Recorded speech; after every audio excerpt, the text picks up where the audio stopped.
This is Brandon Despia. Thank you so much for watching the channel and having conversations with me about Branded. Burst Porotol is right around the corner, and I'm sure you guys are all doing your best to research and get the cards you need to be prepared for the new format.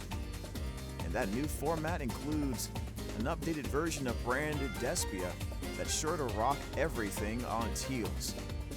I do believe Branded's going to be a first tier, tier 1 deck.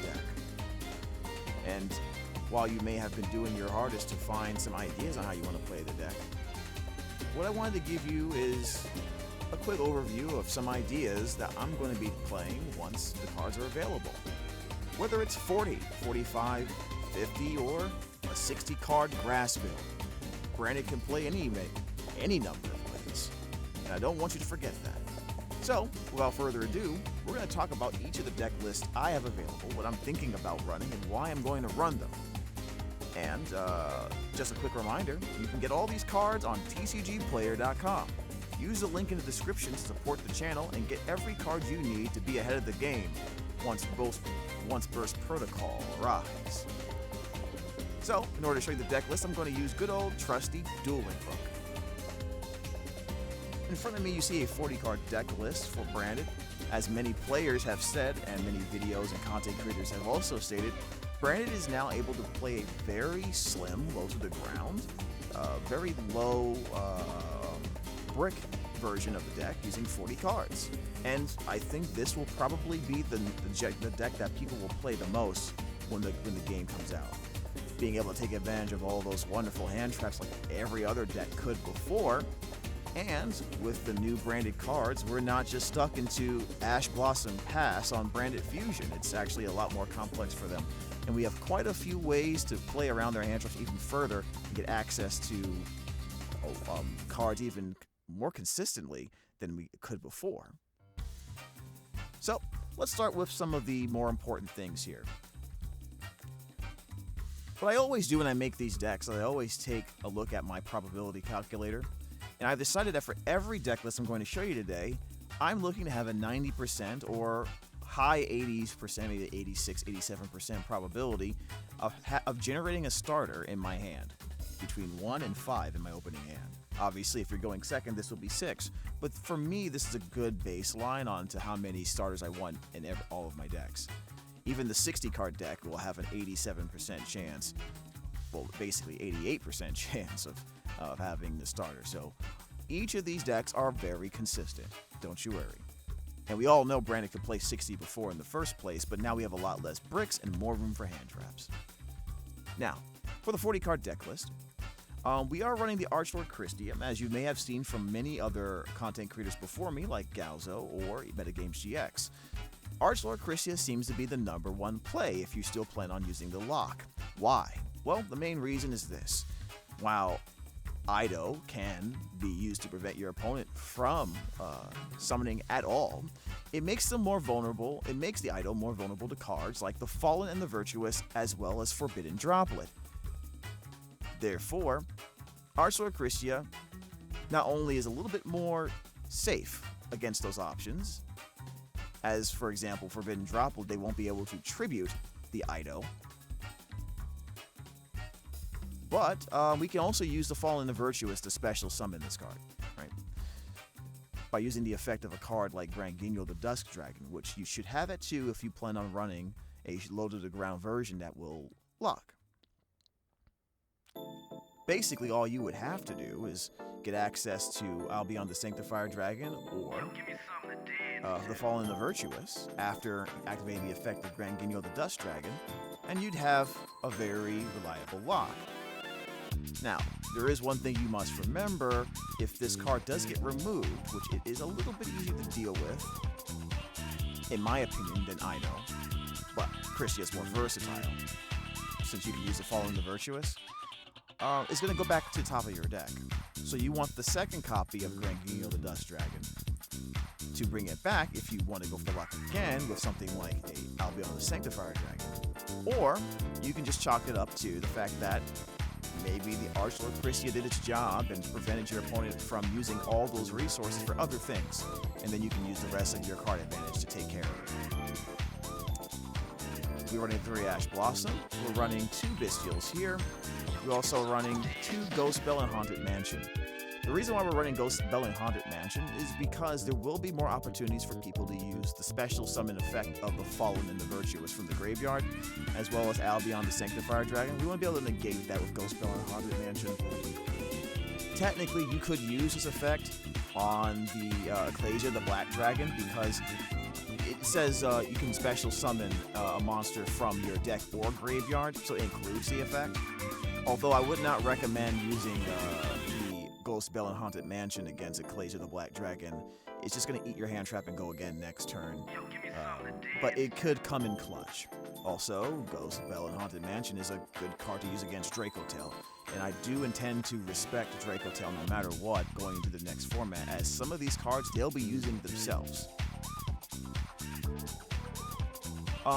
For the spell cards, we are running 3 copies of Forbidden Droplet and 3 copies of the Fallen and the Virtuous, hence why we have a slightly smaller than average hand trap count, with the 2 Perulia here instead of the 3. And the reason why we're upping the spell and trap count is because we want to be able to have multiple options to negate the effect of cards like Dracotail Flame, and Forbidden Droplet is still a very powerful card that if we don't need, we have extra fodder for the effect of our Stellar of the White Forest. If we run a Stellar of the White Forest, which has a very powerful effect that will allow us to essentially go full branded combo through Fallen of the White Dragon by special summoning Incredible Ecclesia the Virtuous, we're going to want extra spell cards that do something even if we don't have this card, and the best option I can think of is Forbidden Droplet. Now, why not use Super Poly instead? Well, if I use Super Poly, I do have to discard an extra card in my hand. So I wanted to put those cards in my sideboard, since I'm already using several cards that do require me to discard already, whether you're talking about Fallen of Albaz, Branded in High Spirits, or Branded Opening. And then, Forbidden Droplet can do it from a hand, but it also can use it. You also can use it along with the Fallen the Virtuous to dodge negation. So it's very versatile in that regard. And if I need to use Super Polymerization against something like a Dracotail matchup, I'll go ahead and swap those out and have my Super Poly ready for my Secretarion Dragon. Speaking of which, Secretarion Dragon is not leaving my extra deck. Not only do I expect Dracotail to be a powerful force and probably one of the best deck, if not the best deck in the format, I do expect branded players and a lot of other decks to be using some variation of the branded engine to bolster their original strategies, whether it's to help them synchro spam, fusion spam, or anything else, using cards like the Fallen the Virtuous and Albion the Branded Dragon to send to the graveyard by activating the Fallen of the White Dragon. They're still going to be able to do a lot with this engine. I expect a lot of people with room in their extra deck to make this possible. As a matter of fact, I expect a lot of decks in my locals to be using branded in some shape or form. So, as for the side deck, we're pretty much going to be using 5 hand traps, and the rest will be spell monsters, traps, extra deck monsters. Drillin' Lockbird is pretty common and very powerful. We'll also be using Nibiru here. Nibiru's in the side because Dracotail doesn't care about Nibiru really at all, so I don't want to have a dead card in my hands. But once I know I'm playing against other decks that are easy to hit them with the nib, or they have to be worried about it, then I'll bring those in and not worry about it. Also, against cards like Lunalights, Liger Dancer, I'm going to need this Nibiru in order to make a big enough copy of Titanic Lad. Because I expect a lot of people to be running either Dracotail or variations of Branded, Albalanetus the Abyss Dragon becomes more valuable in my sideboard because I'm able to take a whole bunch of their monsters by special summoning Fallen of the White Dragon and immediately contact fusing them away. It's a lot easier now to put them in a very bad situation with that.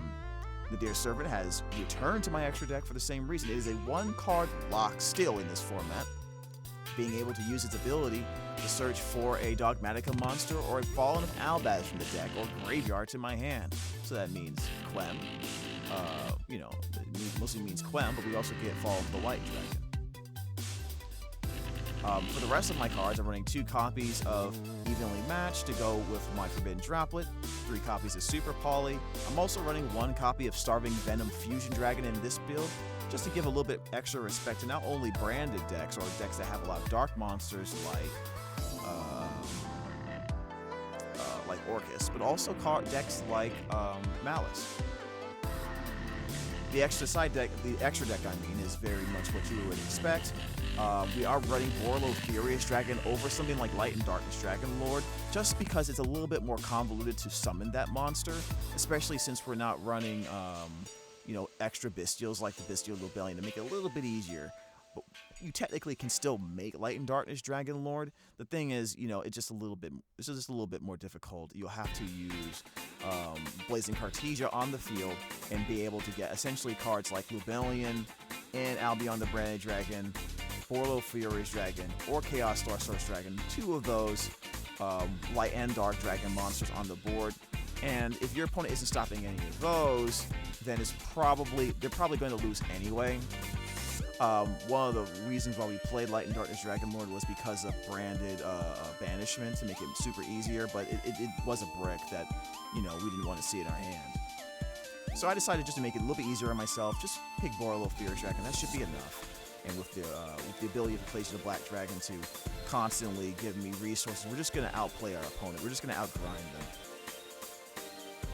And Secretarion's going to floodgate, as well as give us an additional way to recur resources and, extend past interruption. Okay, so, there's a lot of cards I wanted to run, but we wanted to keep it at 40. So going to the 45 card list, and actually before we do that, we are running 14 one-card starters, or, I call it starters in the deck.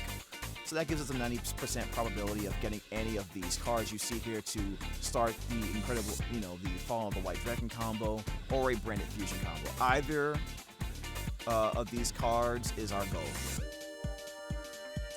Now for the 45 card build. And just to go ahead and get that out of the way, the 45 card build, it is running 16 starters, which gives it a probability of 90.28% going first, and getting 1 to 5 copies of any of these starters in your hand.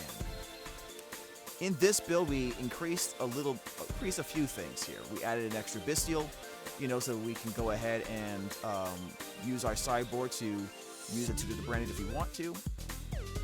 We added that extra brick we have extra room for. We added an extra copy of Molchami Perulia. We added an extra copy of Incredible Enclasia. We've also added 1 copy of Starlead Sacred.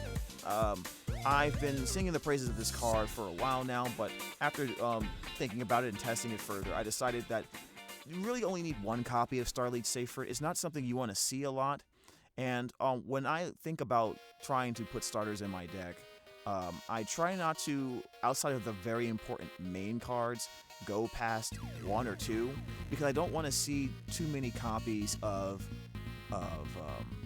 hard once per turn cards clog my hand. So if I see a Starlead Sacred every once in a while, that's good. If I see 2 copies, that's really bad. So I don't want to have that happen. If I need to see 2 cards of something, it needs to be something like, Incredible Ecclesia, because at least I could special summon one in normal the other worst case scenario. And obviously we have to have 2 copies of Fall of the White Dragon. You're going to see a lot of decks drop Aluber, Jester, Despia. Still a very important card to have, but they want to make room for other starters as well. We're running the Stellar of the White Forest because we do have enough spells and traps to justify that. And essentially that's it for the main deck here. We just increased the number of starters. Incredible Ecclesia at 2 is something I always wanted to do, so the 45 card deck is probably what I'm going to lean towards when I play in terms of playing it the most. But I will definitely test the 40 card build. Branded Lost is a card that is a little interesting because you're going to see a lot of people not run it anymore. At 2 to the branded or branded, or the other branded continuous spell, the branded regained, is probably going to be the play for a lot of people. It really depends on their Bestial count for the most part, but some people might drop the branded Lost entirely for hand traps. We'll see. But for this, since I'm running the Bestial Lobellion, I still want my branded fusion play to still go through the Bestial line. Branded Lost is still a very broken card, and it's really hard to justify taking it out in many normal situations. The extra deck stays the same as the previous build, but in the side deck, I take out one Starving Venom Fusion Dragon so I can have a copy of Ed to the Branded. Because I am running the Bestial Rebellion, the chances of me getting Ed to the Branded through a Branded Fusion line makes more sense. It actually works. And if you go Branded Fusion into this route, you should probably go into Ed to the Branded instead of the Branded Loss on games 2 and 3. Why? Because you'll be able to not only force a Floodgate on your opponent, which, depending on the matchup, could just win you the game by itself, but now you have the ability to Synchro Summon on your opponent's turn, which is good because if you use Branded Fusion, you're not going to be able to Synchro Summon that turn anyway. So being able to Branded Fusion, get in full combo, and potentially getting Ecclesia afterwards on your opponent's turn is just too good to pass up, in my personal opinion. You get the best of both worlds. By the way, some decks aren't running Branded Retribution. I still think it's a very powerful card and it's worth the potential brick.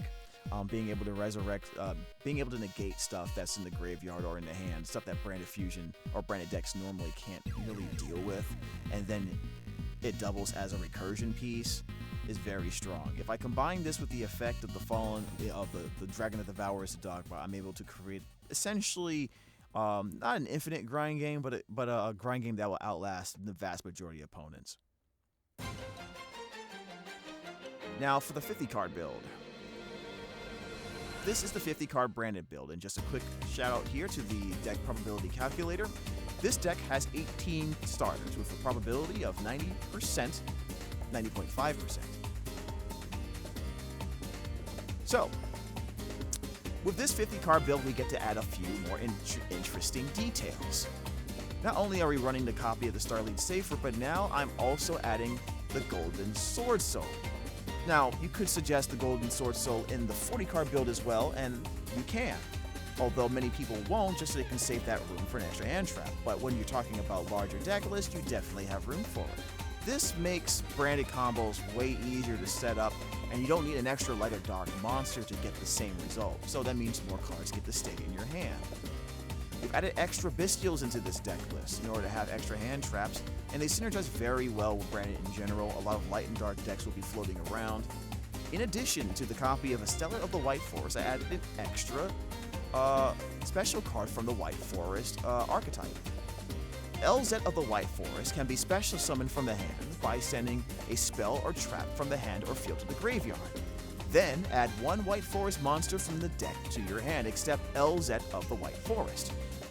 LZ of the White Forest essentially is another copy of a Stellar of the White Forest, so you can use one of your spells to special summon this for whatever you want to use later, get yourself an Stellar, and then normal summon the Stellar and then use its effect to go into full Branded combo. Then when you get the Cartesia out, you can go ahead and use that LZ of the White Forest, or the Blazer, or the LZ, and LZ or the Stellar, and go into something like a Granguino the Dust Dragon. It gives you an extra fusion material, and because I don't like having duplicates of hard ones per turn unless they're very important, this makes it a little bit easier for me. So, something I wanted to try, and it might come out, but I think this might be something that you want to look into as well. Just so we're clear here, I do expect White Forest decks to use the Branded cards as well. So extra Bestials here, we're trying out LZ of the White Forest. We have the Starlead Safer, and we have the Golden Sword Soul in this build, which combined with the extra copy of Branded in White, I believe this will make 50 here. Pretty much everything else is the same. I do like Branded in White in this build, but I still also prefer Branded in Red, being able to at the end phase of my turn fuse into a monster that I may need, as soon as possible. Pretty much my side deck is essentially the same as the previous deck build, and the same thing with my extra deck before. Now, let's go into the 60 card deck build really quickly. Now this one is very interesting, and I think I'm gonna have fun with this one, but this is still a very viable option. Currently this is 87.95% with 20 starters available in the deck. Now, the reason why I wanted to talk about this build is because I know a lot of you still like to play the 60-card branded builds, but you may be discouraged by many decks are suggesting a more lower to the ground build, and while they're not wrong, it doesn't mean that your 60-card deck can't also work. So, let's talk about some of the things I've added to the deck to make this a different build and also more fun. As you notice, there's a lot of Bestials in this build. The reason why we're doing that is because we are running not only Branded Regained and Branded Etched of the Branded into the main deck, we're running Bestial Dispatter. We're also running Psy-Frame Lord Omega. And this particular deck build is going to be something that you might see quite often. I really suggest you have a copy of Psy-Frame Lord Omega in your back pocket, just in case things get crazy. Because what Branded can do now is rip 3 to 4 cards or even more out of your opponent's hand. And that could just be as bad as getting locked. In fact, I think it might be even better than blocking your opponent. So, you know, any talk about banning cards like Albion the Sanctifier Dragon becomes a moot point. And honestly, it's something I've always been saying before about Albion the Sanctifier Dragon. Banning this card doesn't do anything, and it has never been the problem despite how broken it is. Its power has always been limited by the cards it can special summon. And if you have cards that can create a lock through special summoning, then obviously those cards are the problem. Remove those, and Albion, while still being a very powerful card, isn't nearly as big of a deal. Although I still think it's a powerful card, honestly. It's still really big. But let's be fair here, Branded needs some really powerful cards, and we finally got just the amount of ridiculous cards we need in order to finally compete for Tier 1 status, I personally believe. Now, moving on to that diatribe, we still have the LZ Stellar package. You could extend this a little bit further if you wanted to, but I felt like I didn't need to add the field spell. There is a, just so you guys don't, if you're not aware of what I'm talking about, this field spell here, Witch of the White Forest, can be played in a more White Forest centric build to get you a copy of LZ from the deck, and then you can use it to get a Stellar and then go into full branded combo. The only caveat is you're not going to be able to special summon dark monsters from the extra deck for the rest of his turn. The good thing, however, is that your normal branded combo using Fallen of the White Dragon never goes into dark monsters from the extra deck if you don't want to. You still get full combo without ever having to get a dark monster from the extra deck. So you could add this for extra starters as well if you like. So we're adding 3 copies of the Bestial Serenade here. The reason why we're doing that is because it is especially important in a build that wants to abuse Psy-Frame Lord Omega and Bestial Dispatter. Why? Because any way to search for Quem plus Bestial Serenade in your hand essentially is a multi-hand rip combo through Bestial Dispatter and Psy-Frame Lord Omega, which in my opinion is more dangerous than Albion the Sanctifier Dragon. At least you can disrupt the graveyard and deal with the card they're trying to summon to lock you, but with this, it's going to be a lot more difficult. Now, if you want to see a good example of how to do this really properly, please use Metagame GX's video. It's very simple and straightforward. You can go into a Fallen of the White Dragon combo and then make your Ecclesia of the Black Dragon, and then use Ecclesias of the Black Dragon's effect to get the Quem, and then if you're able to get access to a Bestial Serenade, then you basically have multi-hand rips through the Psy-Frame Lord Omega. Now, could you do this in smaller build as well? Yes, you totally can, absolutely. You can go back to the 40 card build here and we can talk about that. Like, what would we do to make sure we can get that done? I probably would remove the Esteller, to be honest with you. And I probably would remove the Mocharming Ferulias to make extra room for Bestial Serenade, or at least 1 Bestial Serenade, 2 Bestial Serenade, I don't know. Maybe you can even remove the Magnamut, although personally I probably would keep it because it does search for Fallen of the White Dragon going second. Or you can even take out the Forbidden Drop. Let's put that in the sideboard to make room for extra Bestials, like the Bestial Lubellion, Bestial Serenade, and essentially you could also add branded regain, enter the branded, and still have that access to that full combo as well.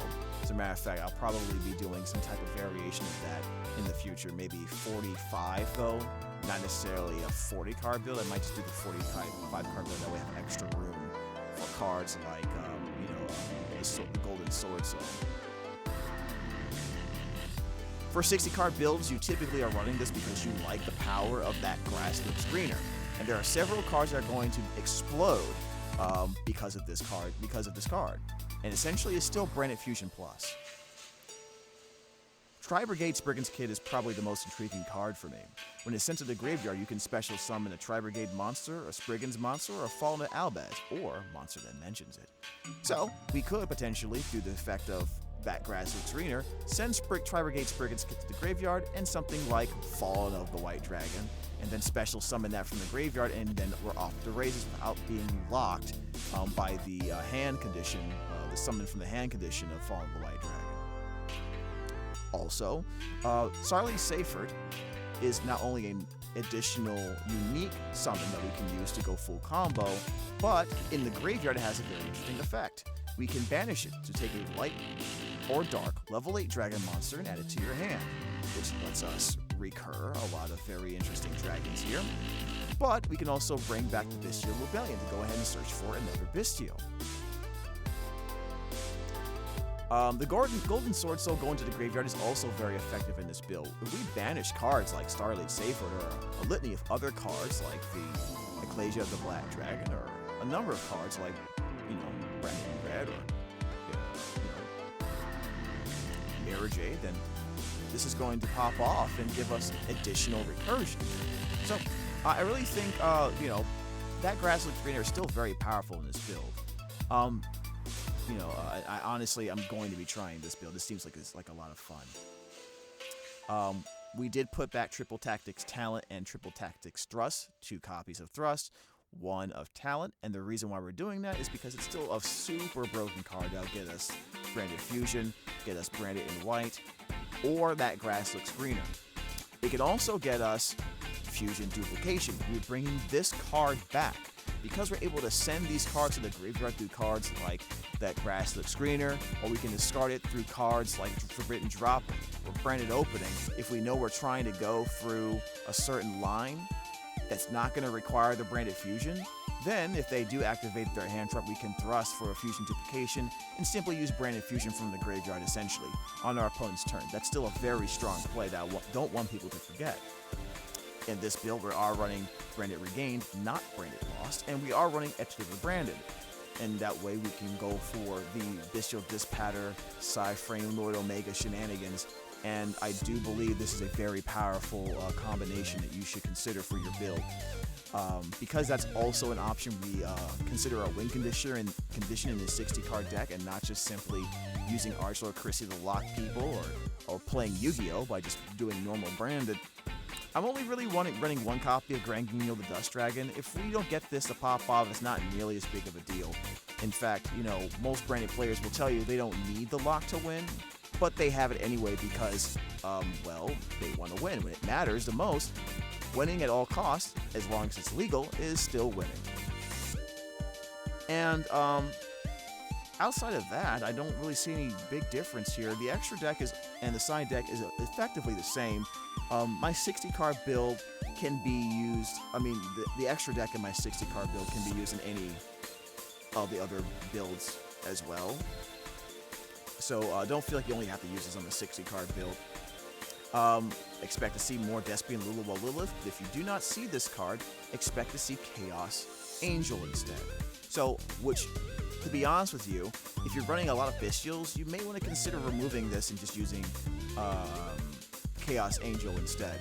I can imagine scenarios where you're constantly special summoning this card with cards like Bestial Dispatter or the Graveyard Recursion effect of the Fallen the Virtuous, as well as Albion, and that could be something that's really, really strong for you.